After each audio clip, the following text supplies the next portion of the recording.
Hi, I'm Tony Stark. And this is my friend. Go ahead and introduce yourself first. I'm Bruce Banner. I own this lab. Yeah. So, we're in Bruce's lab, and since mine got destroyed, as I was saving everyone else, and we're here to talk about me. So I have right here what's called an arc reactor, and I came up with it to save my life. It essentially has charged particles moving very quickly in this donut shape. There's also a magnetic field that allows these particles to travel in the direction that I want, while slowing them down just enough so that they can collide with each other, which is an example of fusion. But this is a very specific kind of fusion. This is called magnetic containment fusion. Now, a big reason that this is shaped in a circle is so that the reaction taking place within is self-sustaining. Now, it doesn't have to be. I could have not done this and instead had to deal with the plasma, but of course I came up with a better way. They don't know about the plasma. They don't. You have to tell them about the plasma. They don't know. Okay. So, as I mentioned before, my arc has magnetic confinement fusion, which is when two lighter atoms fuse together to form something heavier. Now, in order to do this very kind of reaction, it requires insane temperatures, which is another reason that this is shaped in a circle.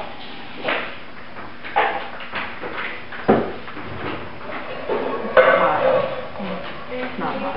Okay, good joke.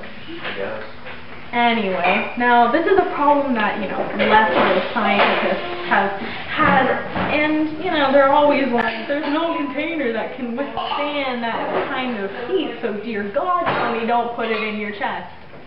Okay. Anyway, the circular shape, along with the magnetic pole, which is essential, helps the particles to whiz around and not touch the sides of the container, therefore solving many of the problems. Now, for some fun stuff. I like to break rules, do my own thing. So here's how I mainly solved the whole "it shouldn't be able to burn me alive" complex. Palladium, but not just any type. I needed a specific isomer, which happens to be palladium 103, which then turns into rubidium 103 from electron capture. Now, electron capture is when an inner electron is absorbed by the nucleus and then merges with a proton that then turns into a neutron and emits a photon, which happens to be a gamma ray. Something that Dr. Banner here knows a lot about. That I do. I also needed another type of isomer, though, which happens to be palladium 107, which then turns into silver 107 through positron decay, which is a form of beta decay. Now, in positron decay, an electron is lost when a neutron is turned into a proton. Now, since I'm brilliant, I figured out a way to have the electron that was released from the positron decay be then absorbed by the electron capture. This happens, once again, because of the geometry and the magnetic field.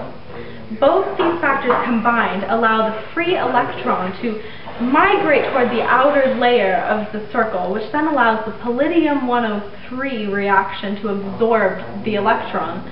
The geometry, as mentioned before, slows down the kinetic energy of the atoms, allowing the chances of capturing this electron to rise dramatically. Pretty self-sustaining, eh?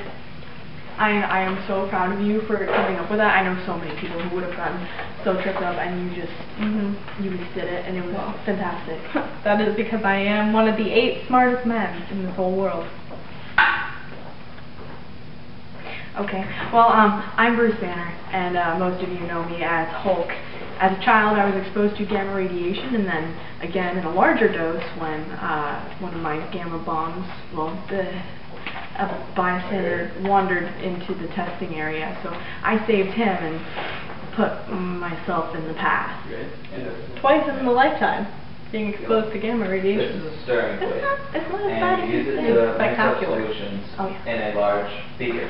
It's fascinating, actually.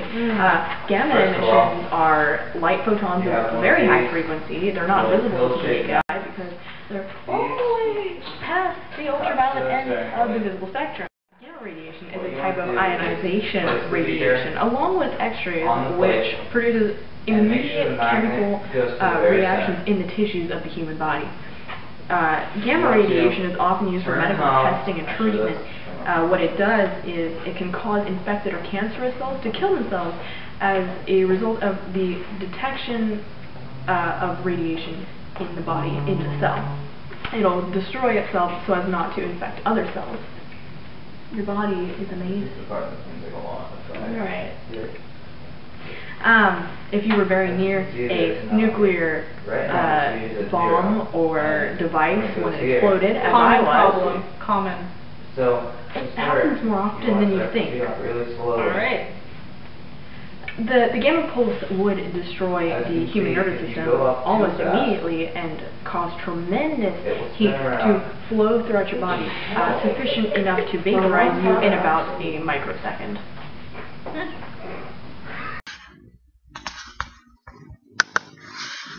At a more reasonable level, gamma rays injure cells, effectively destroying or poisoning them with the production of broken molecular fragments, many of which are, in effect, toxins.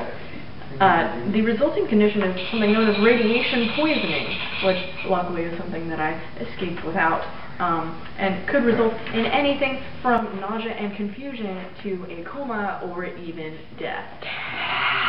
What you hear are our friends. We have Thor and Hawkeye, followed by Steve. Avengers. Now get out. You want to start it off slowly. Sorry. We were already leaving.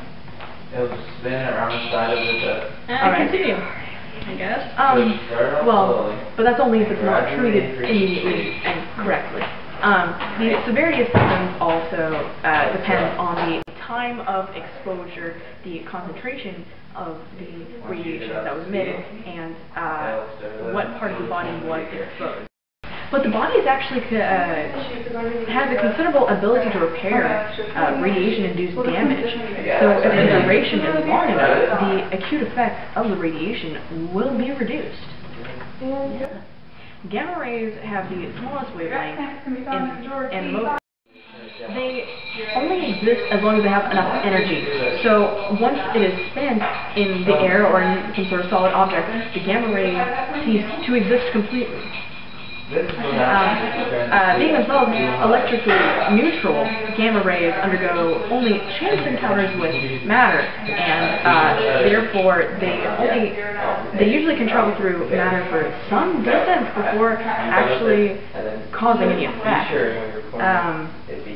They do not have finite ranges.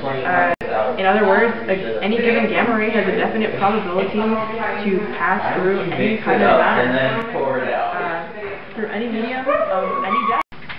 I actually have one final fact to end with. People wonder how I get to be so gigantic and amazing, incredible even. And the reason why is that gamma rays can be so powerful that they can actually create matter. Really, it can be explained by Einstein's formula, E equals mc squared. Energy can be converted into matter and vice versa. Extraordinarily high energy gamma rays, such as ones that black holes can generate, can actually yield pairs of electrons and their antimatter counterparts, positrons. This has been Tony Stark, Bruce Banner. Stay safe.